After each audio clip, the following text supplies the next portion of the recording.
then that took part in the Crimea was the Battle of Alma, the Heights of St. Alma. The Russians were on the hill at Alma, which was on a long ridge from Sevastopol. The Russian commander assured the Tsar of Russia that it could not be taken by frontal attack. First of all, the enemy had to cross the river Alma. They then had to clamber up 15 feet mud banks and then come up the hill, a long, long grassy slope with absolutely no cover. The Russians had dug gigantic defence works on the top, and the Russians' guns were there to fire at the British down the bottom, and the Russians sat in their trenches with their bayonets fixed, waiting for them to come. The people of Sevastopol turned out with their picnic lunches and carriages to sit on the hill to watch the battle. And a great cheer went up when they saw in the distance the red coats of the British Army marching in column towards them. The British Army crossed the Alma, the French on the left, the British on the right, and they formed up. And this, where, oddly enough, is where all those days drilling in England came into good practice. That they could manoeuvre left and right with very little trouble. And they had two secret weapons, the British. The first one that they didn't know about was the courage and the initiative that the British soldiers would show on that day, and in fact throughout the war. The second was a present from the French, the mini-ball. Muskets obviously fire, we all know a musket, it fires a lead ball. Now that ball has got to be small enough to go down the barrel, okay? But it's got to be large enough to fit tightly in the barrel so that when the musket's fired, it's fired off with some force. And quite often it has to be rammed home, sometimes with a mallet, to get it down. Now the French had invented the mini ball. It wasn't actually a ball, but to this day we still call ammunition ball. It was in fact a bullet-shaped lead, but in the base of it they'd put a tiny piece of steel. It was made slightly smaller so they went down the barrel quite easily, and when fired the steel cap pushed itself into the lead expanded, and so the bullet fitted tight in the barrel. And because you could now get it down quite easily, you could put rifling in the barrel, where muskets, of course, had always had to have been smooth to get that lead ball down. And so instead of being able to hit targets at 75 yards, which is all they could do in the past, the mini rifle, the rifle that fired the mini ball, its sights went up to 1,000 yards, and at 300 yards the bullet went straight. And so when the British opened fire on the Russians up the hill, the Russians were falling down dead and could not understand who was firing at them, because the British were still 500 yards away. Eventually the British took the day up the hill, and the Russians and all the picnic parties hightailed it back to Sevastopol. If they'd have fought, the British Army had followed up then, it's quite possible that Sevastopol would have fallen and the war would have been over, but they didn't. The French had left the packs at the bottom of the hill and had to go back to collect them, and the British spent 2 days tending to their wounded and burying the dead. There were no carts available, so the wounded had to be carried on people's shoulders all the way back.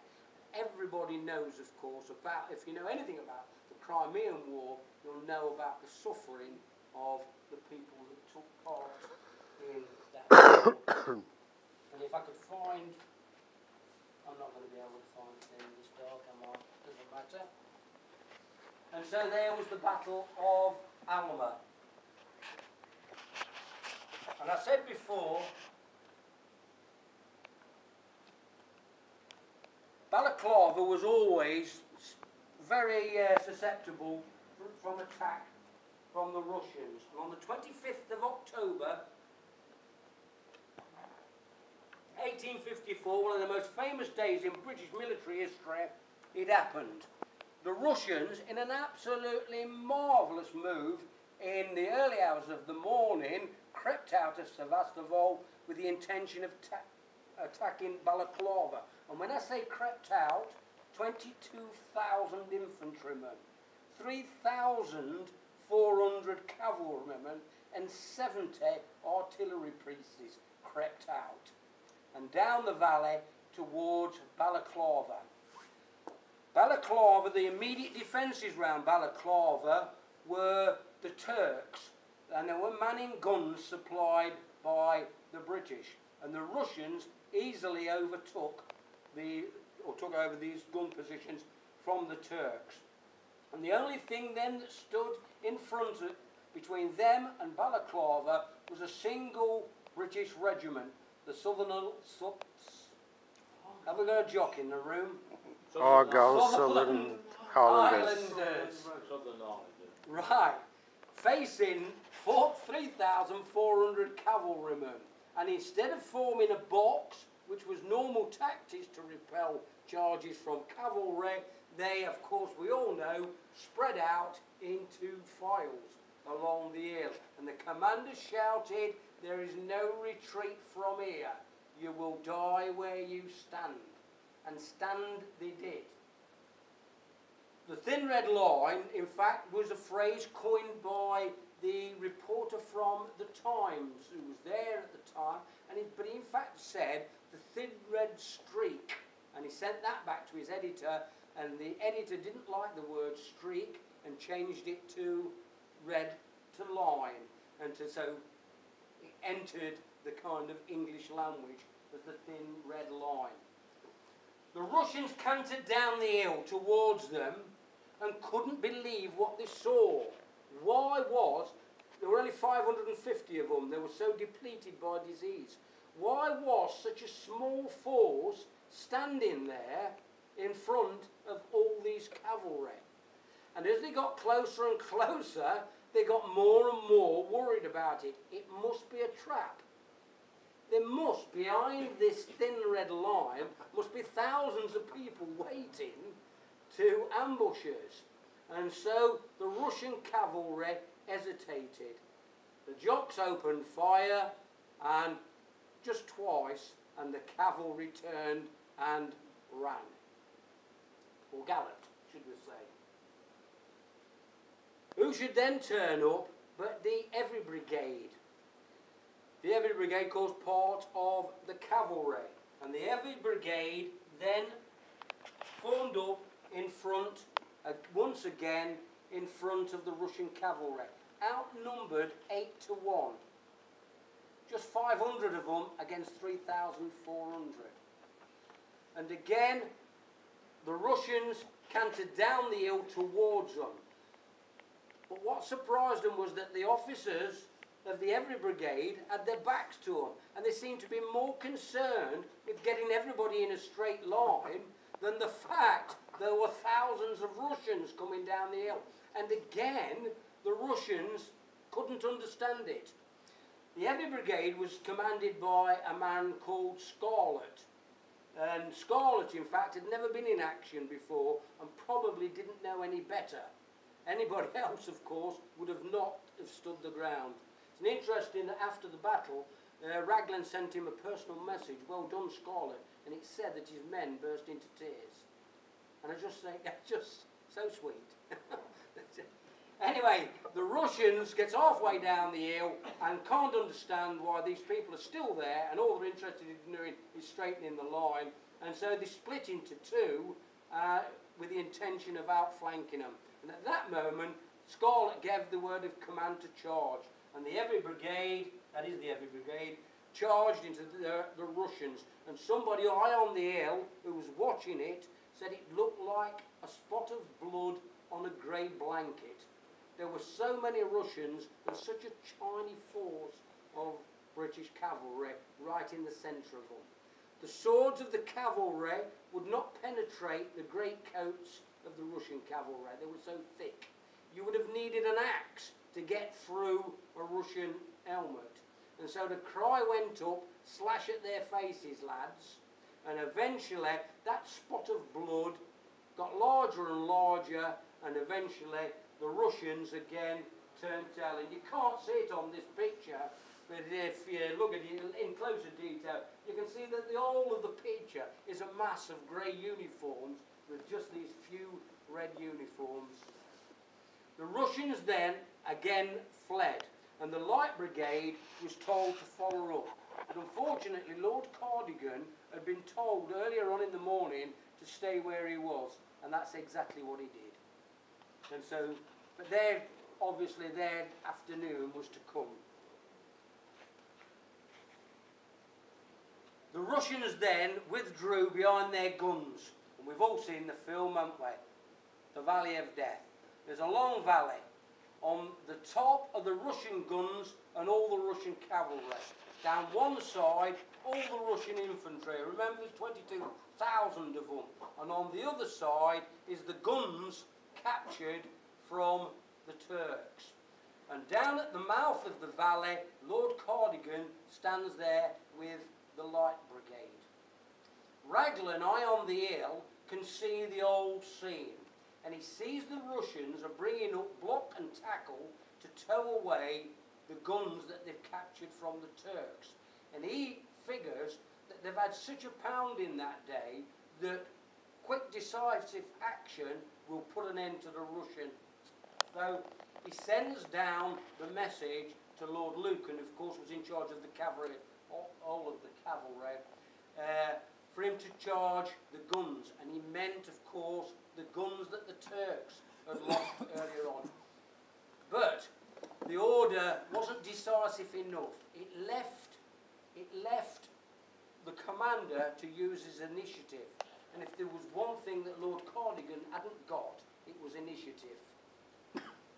The order went to Lord Lucan, and Lord Lucan questioned it. But unfortunately, the man that carried the order, whose name, Logan, no, it's an Irish name, think of it, Captain Nolan, was it? Thank you very much. Captain Nolan, the man that carried the order, disagreed with Raglan's use or non-use of the cavalry, and he was a bit of an aggressive man. So he rode down to Lord Raglan and said that the Light Brigade was to attack the guns, and Lord Lucan said, "What guns?" And in a rather theatrical gesture, he waved his arm across the battlefield and says, "There, my lord, there are the enemy." And of course, Lord Lucan, like Lord Cardigan, the only guns he could see were the Russian guns at the end of the valley. The message, and he said, so Lord Lucan, shrugging his shoulders, thought, well, I am only passing on Raglan's commands. And so poor old Lord Cardigan got the order to charge the guns. And Nolan, in fact, joined the Light Brigade with his mates because he wanted to be in the charge, and so they set off at a canter down the valley. Nolan then realised what was going on and realised the great mistake that was about to happen, that instead of attacking the Turkish guns, they were now going straight in to the Russian guns. And he rode forward to Lord Cardigan, and either Lord Cardigan chose not to hear him, or by that time the shot was coming down so thick and fast that he couldn't hear him. The charge continued. Nolan was hit in the chest by a piece of shrapnel and died instantly. And the Light Brigade, of course, we all know it, it's in our collective memory, charged the Russian guns. Lord Cardigan rode all the way, and when he got to the Russian lines, he turned round. His job was done. He had led his men into battle, his job was done, and he cantered back along, on his own, along the Valley of Death, with cannons to the right, and thousands of Russians firing at him, and he wasn't hit. And he's muttering all the way about last of the line. There it is. I can't see it properly, but this is a photograph taken afterwards, and you can see there are thousands of cannonballs. What it must have been like to ride up, where you can see them all scattered everywhere. Why, of course there were very few, I can't remember the casualties that day, but it surprisingly low numbers of casualties. Anyway, in the meantime, of course, and so the Russians were defeated. That was the 25th of October, an absolutely glorious day for the British Army. But in the meantime, of course, oh, there's a photograph of the officers of the 17th Foot. And you can remember how we went to war in red jackets and stiff leather collars. And here we are at war, where everything seems to have been thrown to one side, and you're dressed for the occasion. They lived in absolutely awful conditions, of course, the army did, shortage of supplies. And so that.